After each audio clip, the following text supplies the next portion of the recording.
Greetings, wanderer, and welcome to the port of Piraeus. Acting as a port for Athens, Piraeus welcomed merchants, goods, and travelers from all over the world. It was a central part of Athens' economy, but it was also fortified enough to protect the city's considerable fleet. When you finish exploring the port, find me, and we will talk further.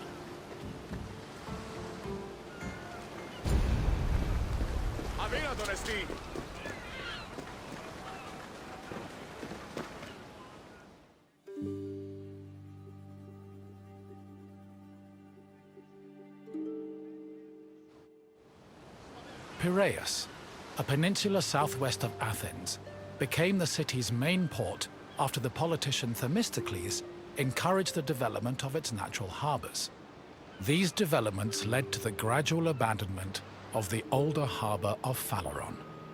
Piraeus's fortifications were further developed by Cimon and Pericles, along with the long walls which ensured goods could still be moved during sieges. Piraeus was divided into three main sectors: the military port, the Emporion, and the residential area.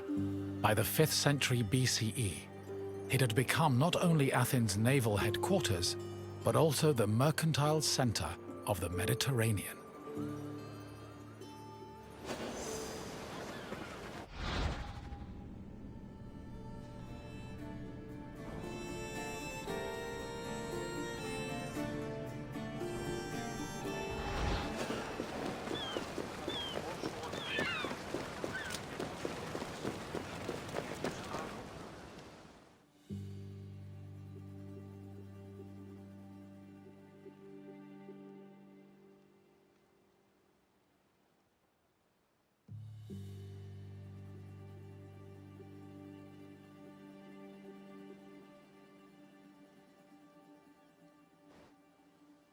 Piraeus's development during the 5th century BCE attracted a large population.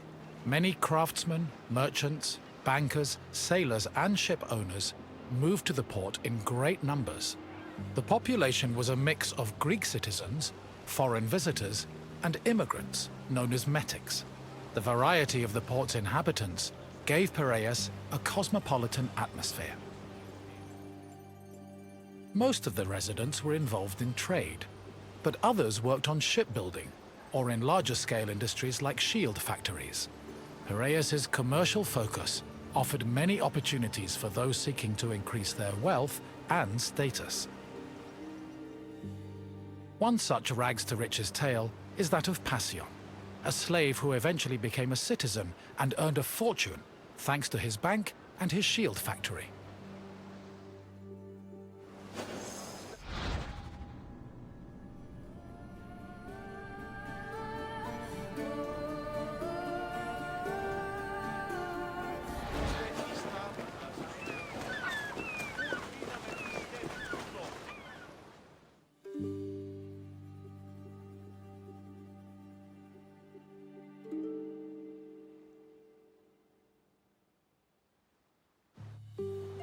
Piraeus was a demi, or district, of Attica. Because of its size, function, and varied population, it had a much more complicated administrative structure than other demes. Above all, Piraeus was closely monitored and controlled by the Athenian assembly due to its importance to the city. Within the port, there were two separate categories of trade: international trade, which took place in the Emporion, and retail trade, which was managed by Kapoloi in Piraeus's agora.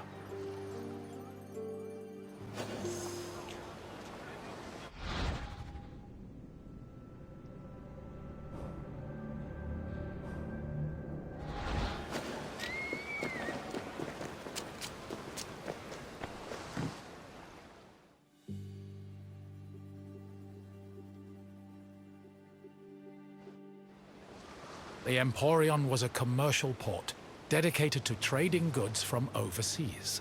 All international transactions were required to be made within its limits and needed to be exclusively wholesale. Elected magistrates managed all business and laws in the port. Meanwhile, port authorities known as epimeletes oversaw trade and took care of the regulation of prices. This was an especially crucial duty, as the amount of supplies and goods could fluctuate wildly based on factors like bad harvests or lost cargo. Common products sold in the Emporion included vegetables, fruits, fish, leather, timber, marble, metal, weapons, and ceramics. According to Hermippos, Athens was also wealthy enough to afford the finest goods from all over the world, including figs from Rhodes, almonds from Thassos, oil from Samos, and wine from Chios. Taxes were collected on all merchandise that came into the Emporion, which provided Athens with a major source of income.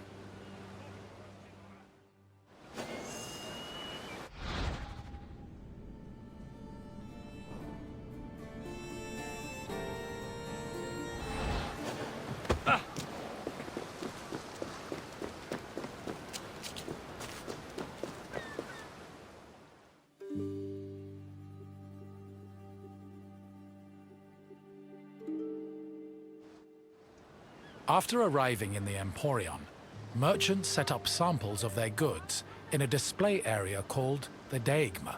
This was where citizens and foreigners gathered to officially make their deals. And almost all merchandise that came into the Emporion was traded within the area.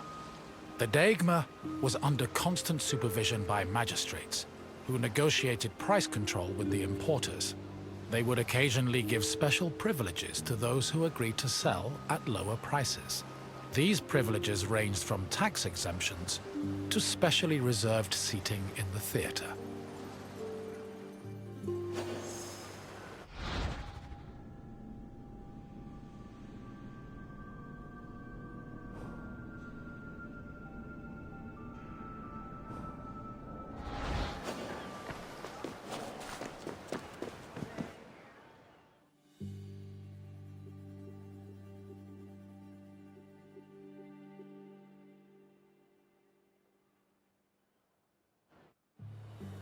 Piraeus was a deme, and as such was supervised by a magistrate called the Demarchos.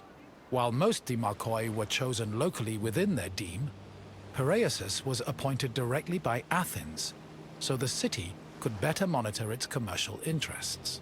In fact, matters regarding the Emporion, the military harbor, and the grain trade were regularly debated and decided by the Athenian assembly. Transactions within the Piraeus were supervised by metronomoi. These were magistrates responsible for keeping track of weights and measures. They made sure merchants' measurements were always accurate to prevent bad deals and scams. Even though Piraeus would eventually develop into a city in its own right, it always remained under the control of Athens.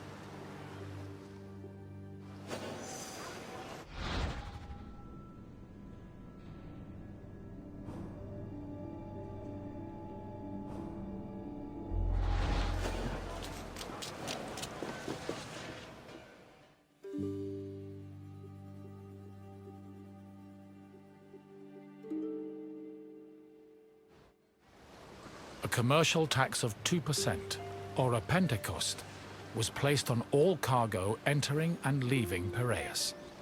The tax was collected by a group of 5 people called Pentecostologoi. According to Andocides, this position could be bought for the hefty sum of 30 talents, or 180,000 drachmae. However, most of these officials made a profit of up to 6 talents, making the job very lucrative. While merchants were responsible for setting the value of their goods, Pentecostologoi had the power to challenge the value, if they saw fit. Furthermore, merchants were required to register with these officials before they could transport, display, and sell their goods. Overall, this system provided Piraeus, and by extension Athens, with a tremendous amount of money.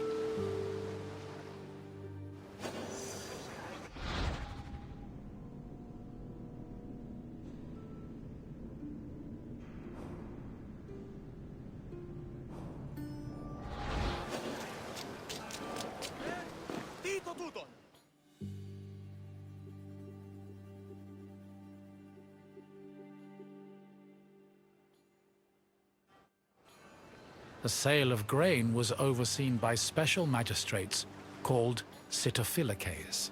Since some Greek cities had a grain deficiency and relied heavily on imports, these officials were extremely important. Their duties encompassed all aspects of grain commerce, including price control and profit margins, to ensure Athens remained well-fed. This is no surprise. Grain was so important to Athens that 2/3 of all stocks were required to be transported and sold at the city's agora by law. According to Demosthenes, the significance of the sitophilices was such that if they failed in their duties, they faced the death penalty.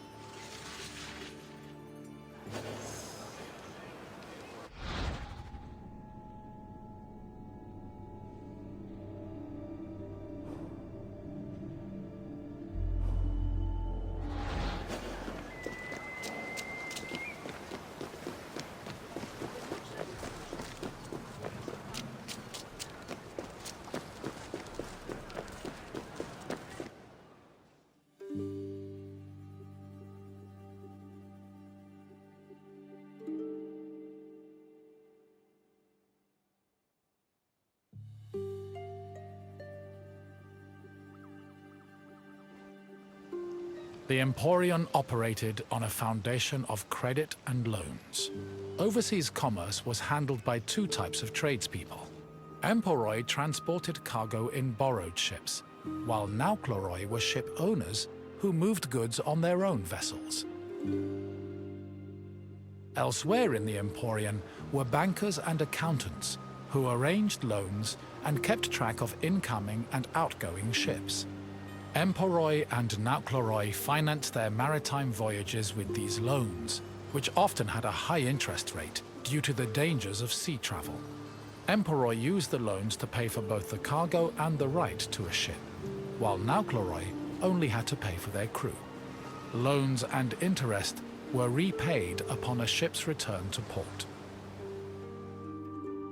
However, in the event of a catastrophe such as a shipwreck, the merchant and ship owner were released from their obligations, and the losses were transferred to the lender.